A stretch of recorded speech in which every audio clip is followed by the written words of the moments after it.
இது கேஸ் ஆகும்னு எனக்கு தெரியும். நான் போய் பெயில் வாங்கிட்டு வருவேன். அதுக்கு ஒரு 3 வாரம் தலைமறைவா இருப்பேன். இத்தனை பட்டு திருந்தல குரு. ராயபுரத்தில் பார்பர் ஷாப்புக்கு போனா 50% டிஸ்கவுண்ட் அவருக்கு. ஜெயக்குமாரா இந்த உங்க ஒக்கால ஓடி லேஸ் போட்டவனே கிடையாதுங்க.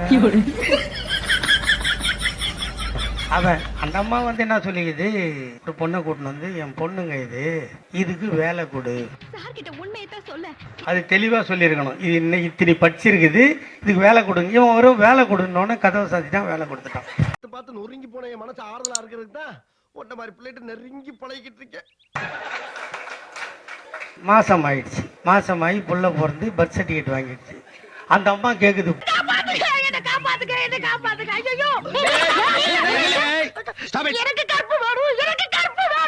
நான் பாயுது நாயம் தனியா அந்த பொண்ணை இப்படி பண்ணிட்டு. இவன் சத்தம் போடாத, நீ தனியாவா? இது நீங்க கட்டிக்க போற பொண்ணு கிடையாது. நான் ஏற்கனவே கட்டி கூட வச்சிருக்கேன் என் பொண்டாட்டி. பிடிக்க போனா அவங்க பையன் சொல்றான், எங்க அப்பாவுக்கு சுகர் இருக்குது, பிபி இருக்குது, இந்த இருக்குது. எனக்கு சக்கரை வியாதி. சுகரா? இது எத்தனை நாளா? ரத்த கொதிப்பு வந்தப்போ அதுவும் சேர்ந்து வந்துருச்சு. ரத்த கொதிப்பு வேற இருக்குதா? டிவி வந்த போது அதுவும் ஜாயிண்ட் ஆயிடுச்சு. 11 மாத்திரை துண்டாரு. அடங்க ஒக்கால ஓய், அப்ப ஏன்டா அவளை மாசமாக்கணும் அவன்? அது மட்டும் முடியுமா? பண்ணான்ல. அதை ஒருத்தங்கிறான் பாரு, அந்த மதுரையில செல்லூர் ராஜா, ஒரிஜினல் கிளிஜோசியக்காரன் புள்ளன்னா அவன் தான். ரொம்ப நல்லவன் போல பேசாங்க, எரிச்சலா இருக்கு. உங்களை பத்தி எனக்கு எல்லாம் தெரியும். என்னமோ இவங்க தான் ரோக்கிய மாதிரி. ஏங்க, உங்க முதலமைச்சர் தாங்க சட்டம் ஒழுங்கை பாதுகாப்பா சொல்லியிருக்காரு. நான் பயன் போட்டேன் போங்கன்றான். அப்ப இந்த ஆட்சி எவ்வளவு சுத்தமா இருக்குது. வாங்குற காசுக்கு மேல கூறாடா கொய்யா. போடா கொய்யால காசாடா முக்கியம், கூவல் தான்டா முக்கியம். என்ன பண்ண தெரியுமா அந்த செல்லூர் ராஜு? வைகை அணைக்கு போயிருக்கீங்களா? யாருன்னா சபரிமலைக்கு போறவங்களாம் அங்க போவான். போயிருக்கீங்களா இல்லையா? ஏதோ பேசுறதுக்காக நான் பேசிட்டு இருக்காத, நேரத்தை கடத்தாத, நல்ல விவரமா பேசு. அந்த தண்ணி எல்லாம் ஆவியா போயிடுதான். அந்த கொக்கால ஓடிக்கு இந்த பொது அறிவு கூட இல்லாம தக்கைய எடுத்துட்டு போய் வைகை அணையில மூடுறாங்க. ஜப்பான்காரன் என்னென்னமோ கண்டுபிடிக்கிறான், நான் எதை கண்டுபிடிச்சிட்டு வந்துக்குது பாரு. இவன் மூடிட்டு இப்படி திரும்பினா அந்த தக்கை இவன் சூத்துல அடிக்குது. செருப்பு பிஞ்சு போன அக்கல. இதுக்கு எவ்வளவு தெரியுமா செலவுமா? எவ்வளவு செலவு தெரியுமா?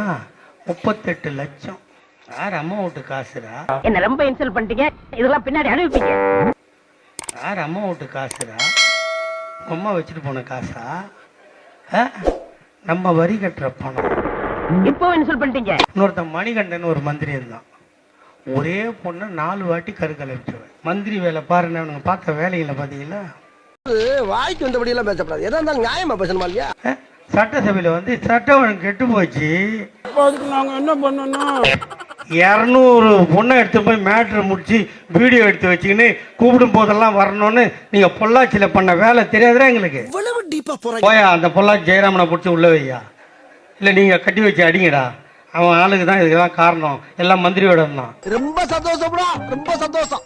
இதே மாதிரி வாரம் போறவங்க ஜெயிங்க.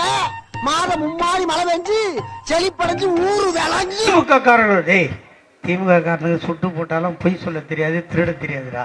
தாங்கிட்ட இந்த 10 ரூபா இருந்தா 2 ரூபா பணத்தை செலவு பண்ணி தான்டா பழக்கம். செட்டில ஆட்டின சுத்தமான உருட்டு. 25வது வருஷம் கட்சி ஆரம்பிச்ச 25வது வருஷம் நம்ம தான் ஆட்சி இல்லையா? 50வது வருஷம் நம்ம ஆட்சி. இப்படியே உசுப்பேத்தி உடம்ப ரணகலம் ஆக்கிட்டாங்கடா. ஏண்டா இந்த ஊரு இன்னமுமா நம்மள நம்பிக்கிட்டு இருக்கு? அது அவனுக்கு ஒரு காலத்துல ஜெயலலிதா சொல்லிச்சு, எனக்கு கண்ணு கெட்டிய தூரம் பெற எதிரிகளே தெரியவில்லை. அப்போ உனக்கு கண்ணு ரிப்பேர்னு அர்த்தம். போதும் லிஸ்ட் பெருசா போய் அமுக டுமுக அமால் டுமால்.